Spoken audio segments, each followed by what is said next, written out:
Olá pessoal, tudo bem? Hoje nós vamos prosseguir no estudo da coisa julgada. Lembrando que ontem vimos o conceito de coisa julgada, vimos a ideia do Liebman a respeito da coisa julgada enquanto qualidade ou autoridade da sentença, imunizando essa decisão, impedindo a sua discussão em novas demandas, em novos processos, e vimos o efeito positivo ou a função positiva e a função ou o efeito negativo da coisa julgada, que foi inclusive sobre o que versaram os exercícios que nós discutimos depois no Collaborate, que talvez seja um dos pontos mais complicadinhos da aula de ontem, né? O que nós precisamos ver hoje? Nós precisamos ver inicialmente uma questão importante que diz respeito à coisa julgada formal e à coisa julgada material. Em primeiro lugar, pessoal, é preciso lembrar que toda sentença faz coisa julgada formal. Todas as sentenças.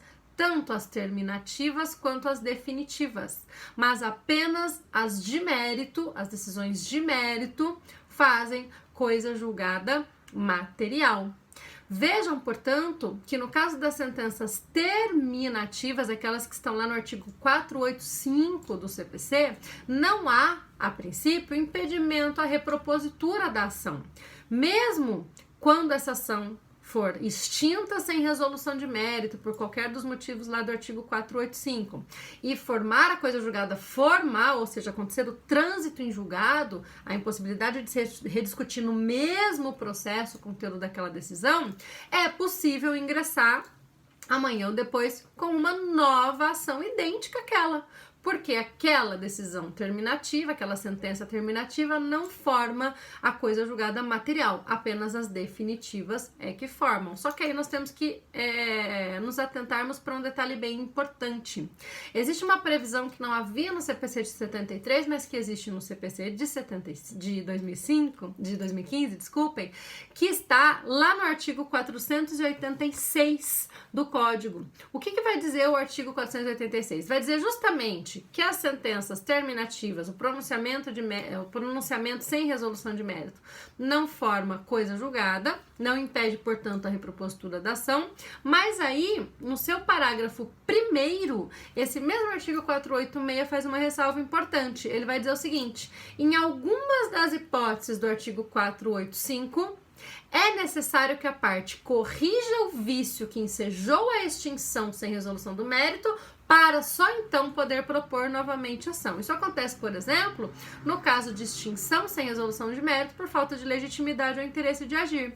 Se você ingressa com uma ação contra uma parte que depois é reconhecida como ilegítima, e essa ilegitimidade resulta numa sentença sem resolução de mérito e ação é extinta, você pode amanhã ou depois propor uma nova ação, mas não contra aquela parte errada.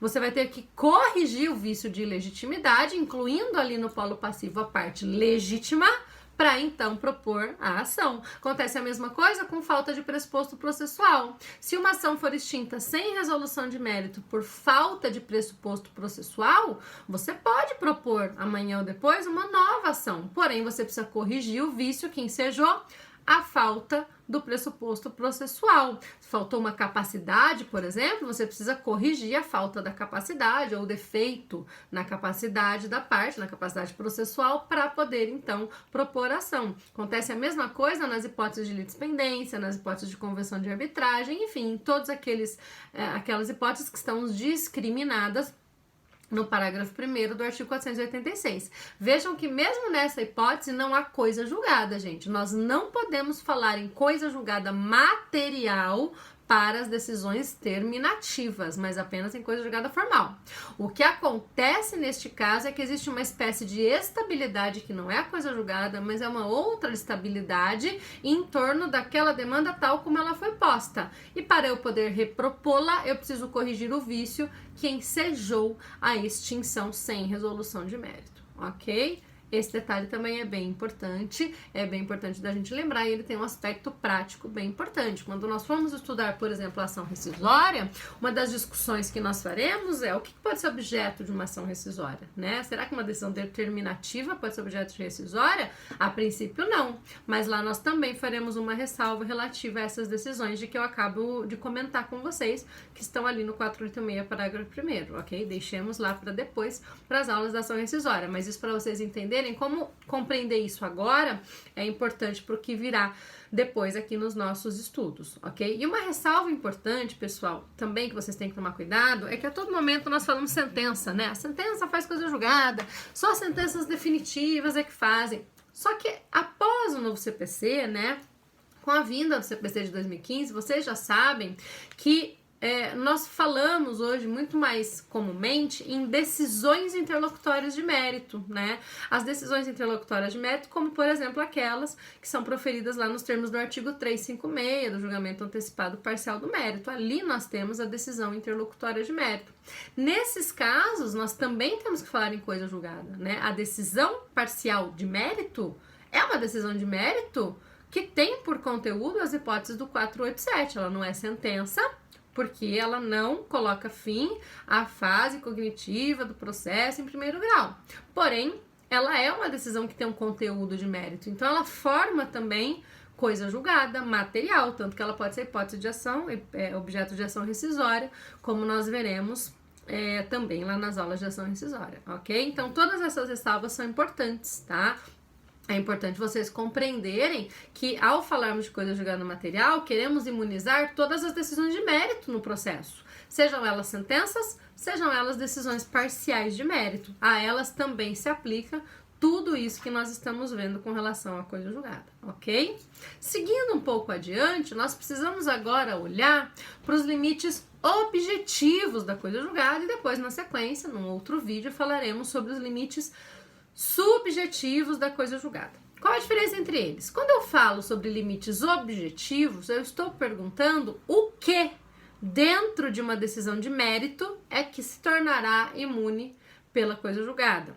Quando eu pergunto quais são os limites subjetivos da coisa julgada, eu estou perguntando quem é alcançado pela autoridade da coisa julgada, ou seja, quem não pode, em outras demandas, discutir aquilo que foi definido com força de coisa julgada. Vejam como é importante nós condensarmos os dois. Nós precisamos compreender quais são os limites objetivos e subjetivos, porque eu preciso entender quem pode discutir uma sentença ou uma decisão que tenha recebido a força de coisa julgada, quem é atingido pela força dessa coisa julgada, melhor dizendo, e quem, portanto, poderá propor uma nova ação, mas eu também preciso saber o que pode nessa nova ação ser discutido ou não. Então eu preciso compreender quais são os limites objetivos e também quais são os limites subjetivos da coisa julgada. E com relação aos limites objetivos, houve uma alteração importantíssima no CPC de 2015, que foi muito bem destacada no artigo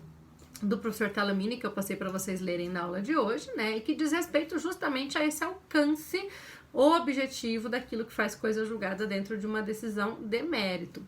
O que nós precisamos primeiro lembrar, pessoal? Para nós termos coisa julgada, né, para coisa julgada se configurar, isso nós já vimos ontem, nós precisamos ter mesmas partes, mesmo pedido e mesma causa de pedir. A tríplice identidade tem que estar caracterizada, eu tenho que ter duas demandas idênticas. E aí eu não posso simplesmente repetir numa segunda ação aquela demanda anterior em que já foi proferida uma decisão com força de coisa julgada. Quando essa repetição acontece, nós já vimos que essa segunda ação é extinta sem resolução do mérito, justamente porque existe ali o pressuposto processual da coisa julgada, pressuposto processual negativo, e neste caso nós estamos diante da função negativa da coisa julgada. O juiz vai julgar, extinguir este processo sem resolver o mérito, ele não vai julgar o pedido, justamente por conta do pressuposto processual negativo da coisa julgada.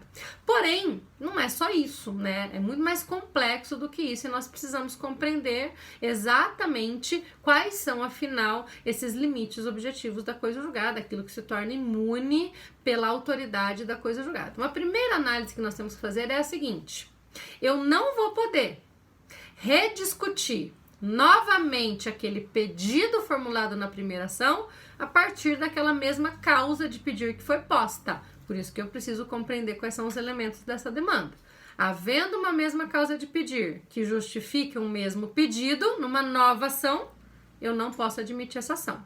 Porém, se eu altero o pedido, mesmo que eu mantenha a mesma causa de pedir, eu posso, numa nova ação, julgar esse novo pedido. Então, eu posso, por exemplo, formular um pedido de indenização por dano material contra alguém em razão de um acidente, em razão do descumprimento de um contrato, em razão de qualquer situação que enseje um dano material. Então, minha causa de pedir é um acidente, por exemplo, de trânsito, e o meu pedido é a condenação da pessoa que eu entendo que foi responsável pelo acidente a me pagar danos materiais para reparar, por exemplo, aí o meu veículo que sofreu um monte de dano, ou para eu fazer uma cirurgia que eu tive que fazer por conta do acidente. Vindo uma sentença que julgue esse pedido, seja ele procedente ou improcedente, mas julgue esse pedido no seu mérito, né, analise o mérito dessa demanda, e tornando-se imutável, está proibida, está impedida a propositura de uma nova ação em que, com base no mesmo acidente, eu queira discutir o mesmo pedido de dano material. Mas eu posso perfeitamente, com base no mesmo acidente, propor uma nova ação em que agora eu peça dano moral. Eu não pedi dano moral lá na ação anterior. O pedido da ação anterior era só de indenização por danos materiais. Não tinha pedido de dano moral ali. Então eu posso, ainda que com fundamento na mesma causa de pedir, fazer um pedido diferente. É outra ação, é outra demanda.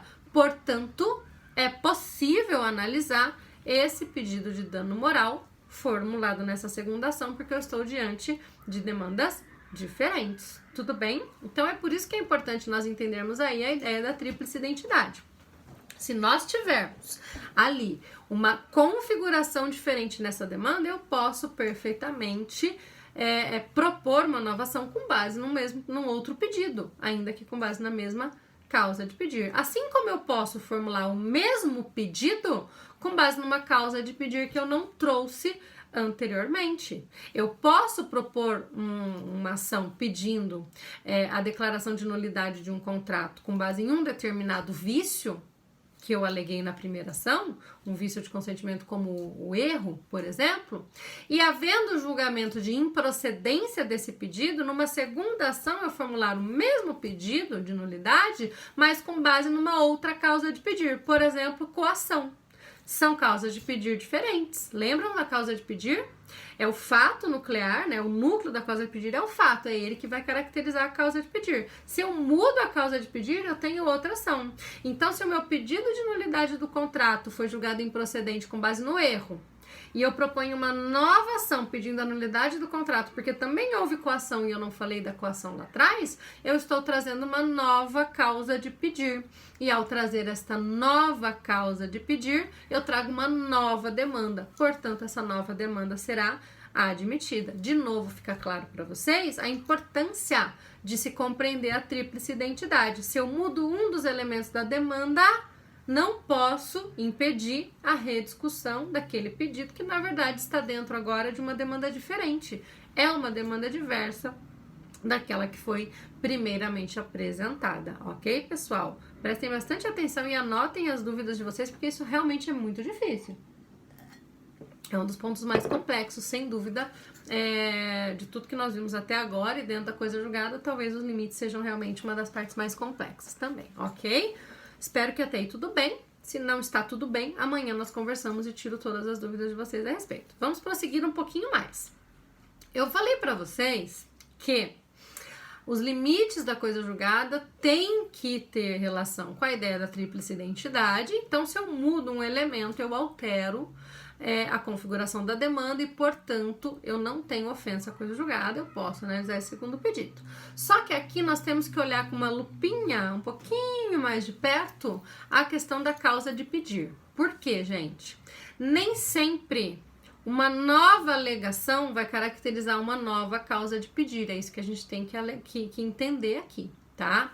Muitas vezes, dentro de uma mesma causa de pedir, se incluem vários aspectos possíveis de ser alegados, e todos esses aspectos devem ser alegados pela parte. A parte não pode formular uma causa de pedir incompleta. Se ela formula uma causa de pedir incompleta, ela corre o risco de ter dali implicitamente decididos outras alegações que ela poderia ter trazido naquela causa de pedir, mas ela não trouxe. Por exemplo, se eu entro lá com a minha ação em razão do acidente de trânsito, pedindo uma indenização, eu fundamento esse meu pedido de indenização na responsabilidade do motorista. Então, aquele motorista que bateu no meu carro é responsável, ele tem culpa por conta do acidente e por isso ele deve me indenizar. Tem ali todos os elementos da responsabilidade civil, etc.